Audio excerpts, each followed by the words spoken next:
National defence academy ये केवल भारत की नहीं बल्कि पूरी दुनिया की सबसे प्रेस्टिजियस डिफेंस एकेडमी है।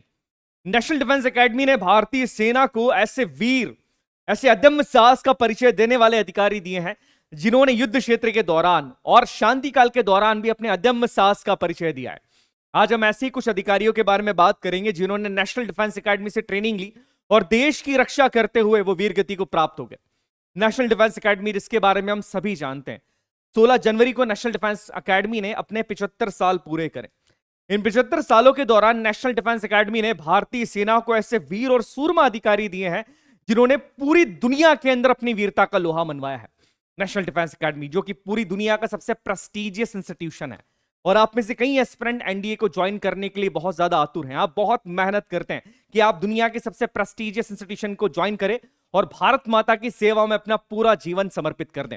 चलिए आए जानते हैं उन वीरों की कहानी के बारे में, उन वीरों के बारे में जो कि नेशनल डिफेंस एकेडमी से ट्रेंड थे, जिन्होंने एनडीए के अंदर ट्रेनिंग ली और युद्ध क्षेत्र के दौरान या शांति काल के दौरान अपने देश की सेवा करते हुए वीर गति को प्राप्त हो गए। सबसे पहले यहां पर मैं बात करूंगा कैप्टन मनोज कुमार पांडे परमवीर चक्र की।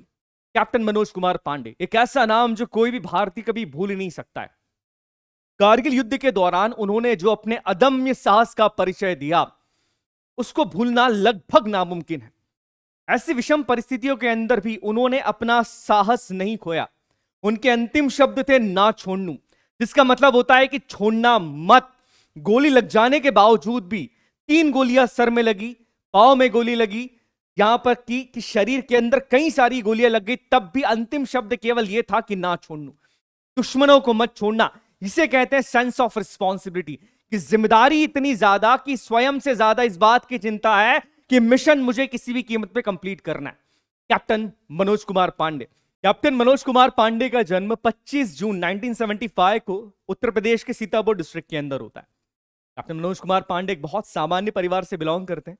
पिताजी पान की दुकान लगाते हैं, माताजी गृहिणी है, और बचपन से इनको एक शौक था कि उन्हें आगे जाके इंडियन आर्म फोर्सेस को ज्वाइन करना है। इसीलिए सैनिक स्कूल का रिटर्न एग्जामिनेशन दिया और सैनिक स्कूल के अंदर दाखिला ले लिया। लखनऊ सैनिक स्कूल के अंदर वो थे। एनसीसी के जूनियर डिवीजन में बेस्ट कैडेट का अवार्ड भी उनको मिला। और शुरुआत से ही ना ये सेंस ऑफ रिस्पॉन्सिबिलिटी उनके अंदर थी। एक छोटा सा किस्सा मैं आपको बताता हूँ कैप्टन मनोज कुमार पांडे जी का, कि उनको कुछ स्कॉलरशिप के पैसे मिले थे उस टाइम पर जब वो सैनिक स्कूल के अंदर थे। तो उस समय पर वो अपनी मम्मी को बताते हैं कि उन्हें थोड़े से पैसे की जरूरत है। उनकी मम्मी कहती है कि स्कॉलरशिप के जो पैसे मिले हैं उनका उपयोग तुम कर लो।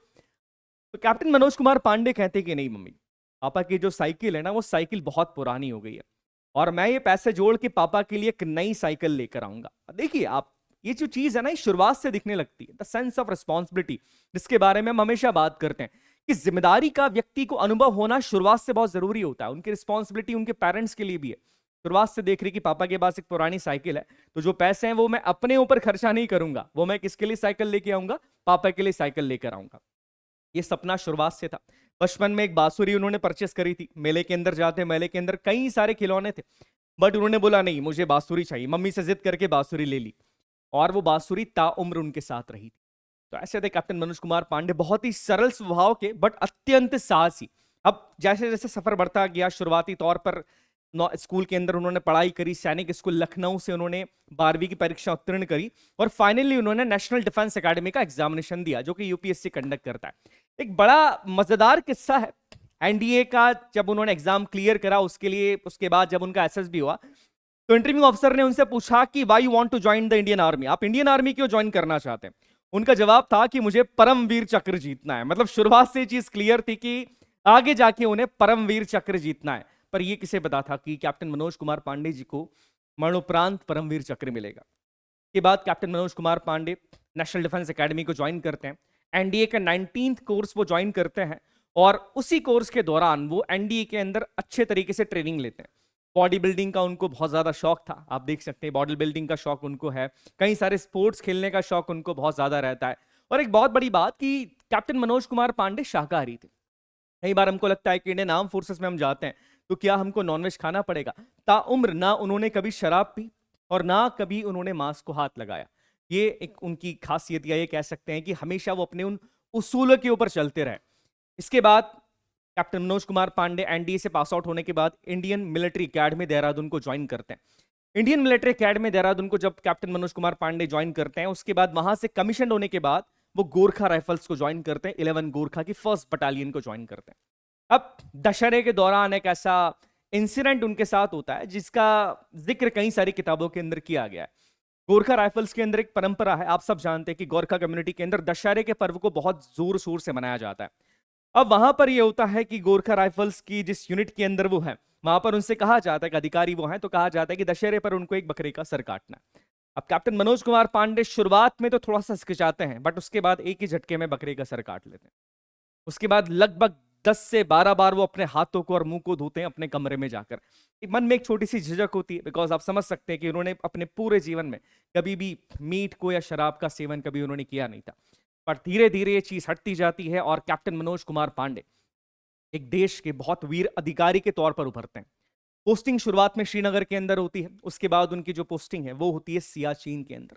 सियाचिन में आप समझते हैं, सियाचिन में पोस्टिंग होना, इसका सीधा मतलब ये होता है कि सियाचिन में केवल वही बंदा सरवाइव कर सकता है जिसका विल पावर बहुत ज्यादा तगड़ा है। आपका विल पावर बहुत अच्छा होना चाहिए सियाचिन के अंदर सरवाइव करने के लिए। सियाचिन के दौरे के दौरान भी वो सरवाइव करते हैं, बहुत अच्छे से सरवाइव करते हैं और अपनी पीस पोस्टिंग का इंतजार करते हैं। वो इंतजार नहीं करते, बट उनकी जो यूनिट है पूरी वो पीस पोस्टिंग का इंतजार करते हैं, बिकॉज सियाचिन में सर्व करने के कुछ अपने नुकसान भी होते हैं। 5 से 6 किलो वजन आपका कम हो जाता है, चेहरा आपका पूरा काला पड़ जाता है, कुछ नुकसान भी वहां के होते हैं। बट इन्हीं बिटवीन ये होता है कि कारगिल का युद्ध छिड़ जाता है और कैप्टन मनोज कुमार पांडे को बुलावा आता है कि अब आपको कारगिल में जाना है।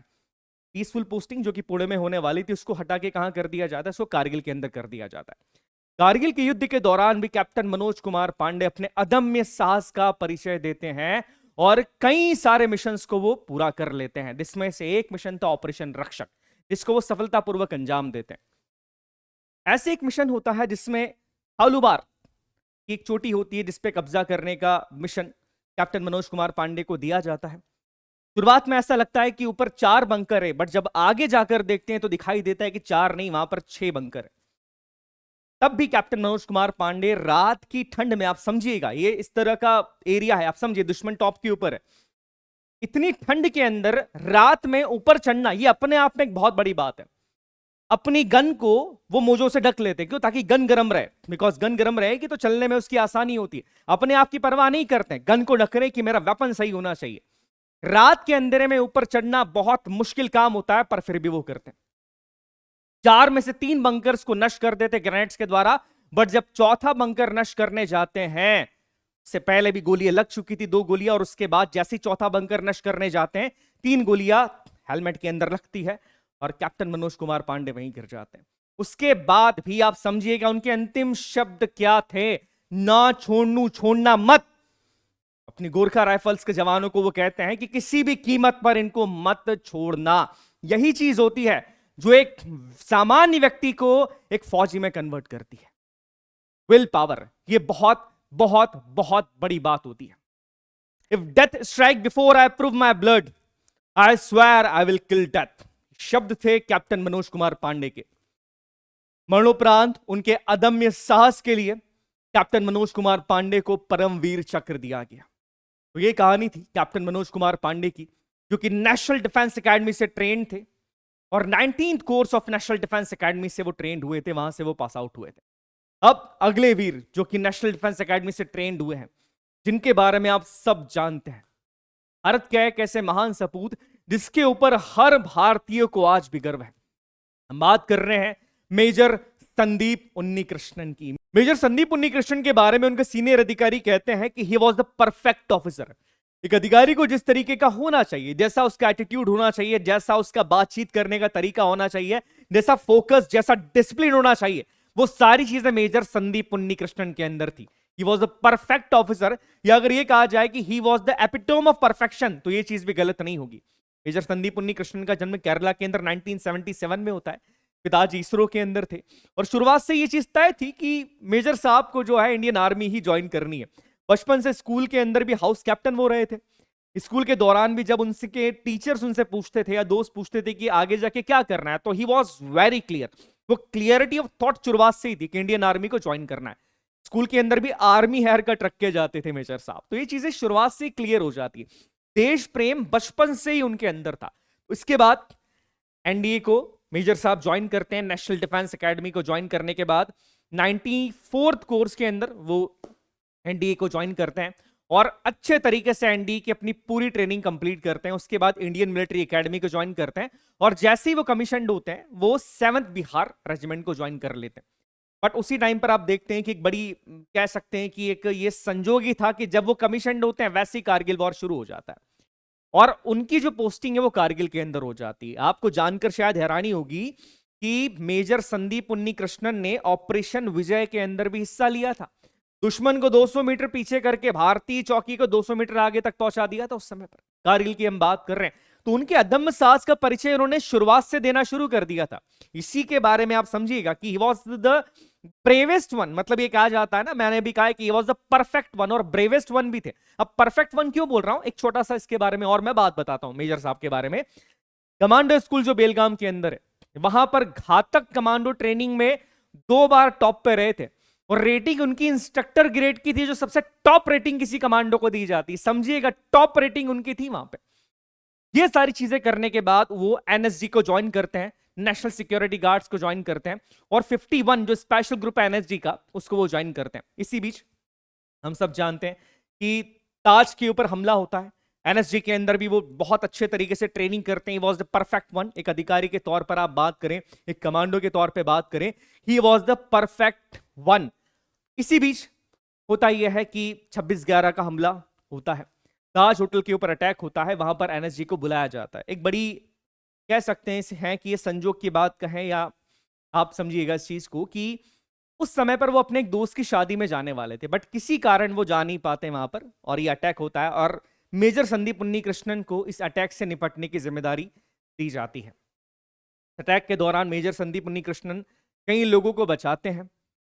होटल्स के अंदर जा रहे हैं, होटल्स के अंदर सीढ़ियों के ऊपर जा रहे हैं। आप समझते कि ऊपर जब दुश्मन होता है तो उसको थोड़ा सा क्या होता है कि एडवांटेज है कि यार ऊपर मैं देख रहा हूं, नीचे निशाना लगाना काफी आसान है। उस टाइम पर भी मेजर साहब के भी अंतिम शब्द क्या होते हैं कि आप रुको, अपने साथियों को बोलते कि तुम रुको, मैं ऊपर देख के आता हूं, मैं संभाल लूंगा ऊपर। समझिएगा, अंतिम समय में भी साथियों की जान का ध्यान रख रहे हैं कि तुम रुको नीचे, मैं ऊपर जाके संभाल लूंगा, डोंट कम, मैं आ जाऊंगा, मैं सारी चीजें कर लूंगा। और उसके बाद दुश्मन से लड़ते लड़ते अपने अदम्य साहस का परिचय देते हुए मेजर संदीप उन्नीकृष्णन जी वीर गति को प्राप्त हो जाते हैं और मेजर संदीप उन्नीकृष्णन जी को अशोक चक्र से सम्मानित किया जाता है। तो ये कुछ ऐसे भारत के वीर जवान हैं, भारत के कुछ ऐसे वीर अधिकारी हैं जो नेशनल डिफेंस एकेडमी से ट्रेंड है और जिन्होंने अपने अदम्य साहस का परिचय दिया है।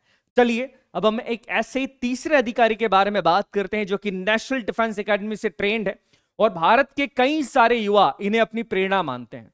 मेजर मोहित शर्मा, जो भारत के कई युवाओं की प्रेरणा भी हैं। 1 पैरा एसएफ के ऐसे अधिकारी जिन्होंने दुश्मन के खेमे में रह के दुश्मन को नस्तो नाबूद कर दिया था। इन्हें इफ्तिकार भट्ट के नाम से भी जाना जाता है। मैं ऐसा क्यों बोल रहा हूं, बिकॉज हिजबुल मुजाहिदीन के 2 आतंकवादियों के साथ रह के, अपना भेष बदल के वो उनके साथ रहे थे।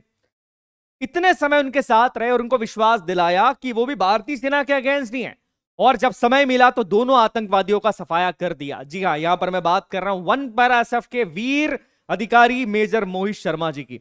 मेजर मोहित शर्मा जी का जो जन्म है वो हरियाणा के रोहतक के अंदर होता है। नेशनल डिफेंस एकेडमी को वो ज्वाइन करते बिकॉज शुरुआत से बात तय थी कि उन्हें इंडियन आर्मी को ही ज्वाइन करना है, तो नेशनल डिफेंस एकेडमी को वो ज्वाइन करते हैं। एनडीए के अंदर उनका जो निक नेम है वो माइकी के नाम से उनको जाना जाता था।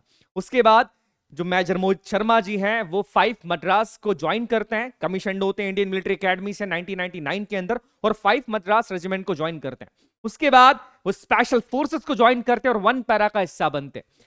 इसी दौरान आप देखेंगे कि ये एनडीए की तस्वीर है मेजर मोहित शर्मा जी की। नेशनल डिफेंस एकेडमी के अंदर जब आप देखेंगे ना, तो ये जो बॉन्ड ऑफ ब्रदरहुड होता है कि भाईचारे की जो भावना है, ये बहुत अच्छे तरीके से वहां पर विकसित होती है कि अपने साथियों के लिए अपनी जान को भी न्यौछावर करने के लिए तैयार रहना।